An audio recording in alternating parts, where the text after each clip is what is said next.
Just like any hard magic system, there are rules put into place.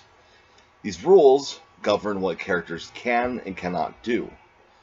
And granted, sometimes there are leeways to said rules, such as the Kekkei Genkai in Naruto and the Unbreakable Pacts in Hunter x Hunter. So far with the story of Jigokuraku, Hell's Paradise, there doesn't seem to be any special leeway when it comes to the hard magic system of Tao.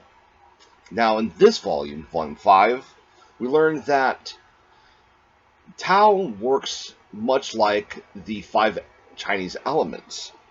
The 5 Chinese elements are as followed: earth, wood, fire, water, metal.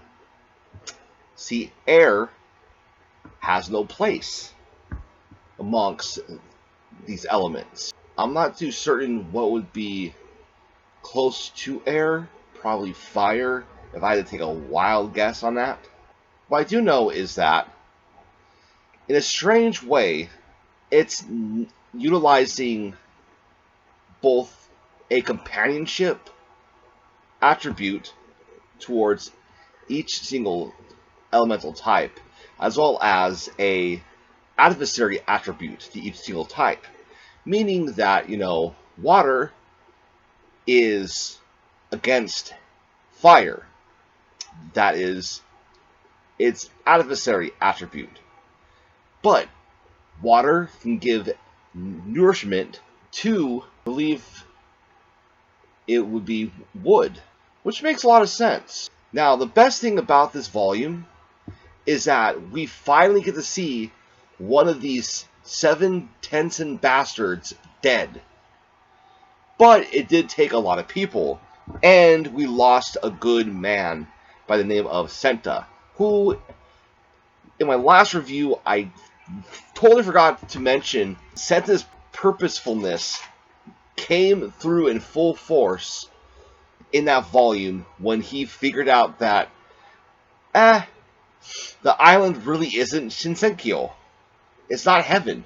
Basically, everything about the island all comes from the most basic, bare bones ideas that humans have about religion. Thus proving that Senta was in fact a scholar. And in this volume, we could learn actually a little bit more about the man, that he really didn't want to become a Saimon anyways. That he wanted to live his life as an artist and not as an executioner. Basically, instead of following with his own dreams, he followed what his parents had always wanted him to do. Because apparently, everybody from his family went on to become a Saimon. And he was about to just break that mold. It's almost like he was shackled to follow tradition. And I believe there's a lot of people in real life that do this, that they don't follow what they want to do. Instead, they follow what would make their parents happy, or what would make their family proud. That their family felt disappointed in them, and they felt disappointed in what their true gifts actually are. Then they will not pursue it because it will be a burden upon those that they cherish. And it wasn't until arriving on that island and becoming Yuzuriha's bodyguard did Senta realize that he had been lying to himself the entire fucking time prior to arriving on that island. Speaking of Yuzuriha, she was fucking amazing in this volume. Wow. I thought that she was going to be a useless fucking character, and that she was going to end up either getting Senta killed for her own recklessness, or that she was going to end up being killed for being reckless. But no, she's not reckless at all. She's actually a pretty capable shinobi. Granted, she's from a different village than Gabimaru, but still, the bitch is fucking capable. Hell, if it wasn't for her, they wouldn't have been able to damage the Tensen as badly as they did to make it go full monster form. And this is the second time we've seen one of them go full monster form. First time was Gabimaru's one-on-one brawl with one of them. And apparently that if you don't find the central energy, which I can't remember what they call that, but basically it's like in the naval, if you do not hit that with a specific type of force or a specific type of Tau, mostly the adversary Tau element, then you will not do any damage to these godlike creatures. But the thing is, they're godlike, they're not God. You see? So now we got Sagiri, Yuzuriha. Oh yeah, Narugai and Shion both showed up at the very end there. And Shion has turned into a complete fucking badass because he has always been able to see what he calls the waves. And apparently that's actually a mental perception of seeing Tau. That even if you are blind, you can still see the shapes of people, of creatures, of individuals. You can still see all of that. And that is how Shion has been basically seeing everything for quite some time now. So Shion had already had a natural affinity towards Tau, just like Yuzuriha, just like Gabimaru, both being ninjas and both with their unique skills, also having a unique affinity towards Tau, or rather, a natural affinity towards Tau. Oh, speaking of Gabimaru, after fighting those Doshi, Gabimaru fainted. He doesn't remember what's been going on. The guy has amnesia. And now he's fighting against Choze. Because Choze does not want to work with anybody. Yeah. Choze would rather make the world his enemy than work alongside with anyone. So, I kind of figured Choze was going to end up being either the antagonist of the story or become a major threat later on down the line. Because I don't see the Tensen as being the major threat for much longer, to be honest.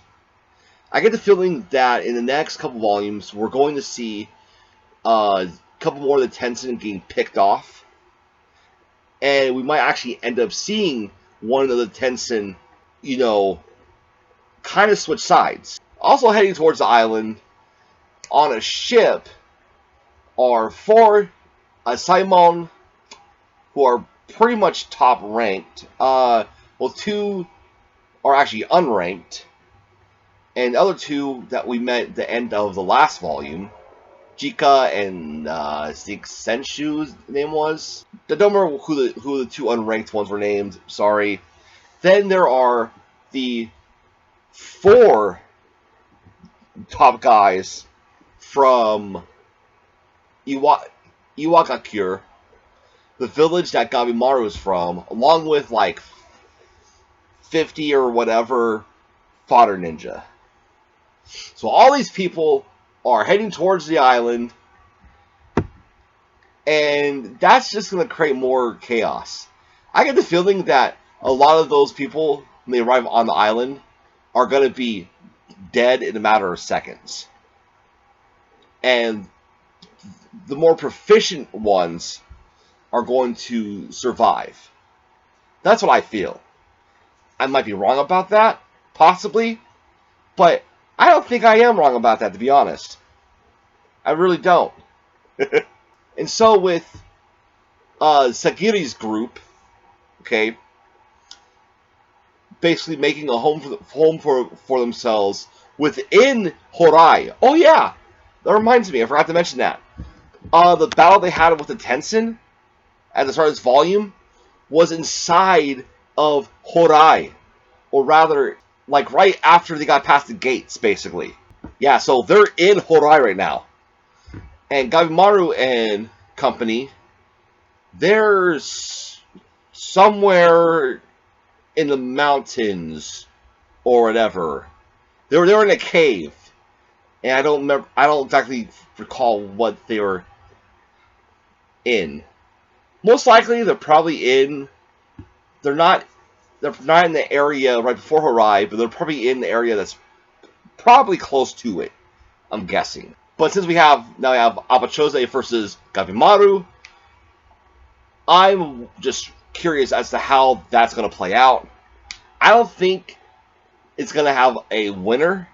I think something is going to happen to where those two are going to have to, split apart and continue their battle at a later time. That's what I believe is going to end up happening. And I'm predicting, because I've not read past this point, okay? I'm predicting that the ninjas of Iwakakure are going to get in the way of this battle. That's what I'm predicting. Alright, so what do you guys think of Jigokuraku, Hell's Paradise, Volume 5? Let me know in the comments down below. Thank you guys for watching. Hope you have a wonderful day. If you've been so kind, subscribe to the channel, give this video a thumbs up, and hit that notification icon. That way you'll know when I put out another video. Alright, stay blessed.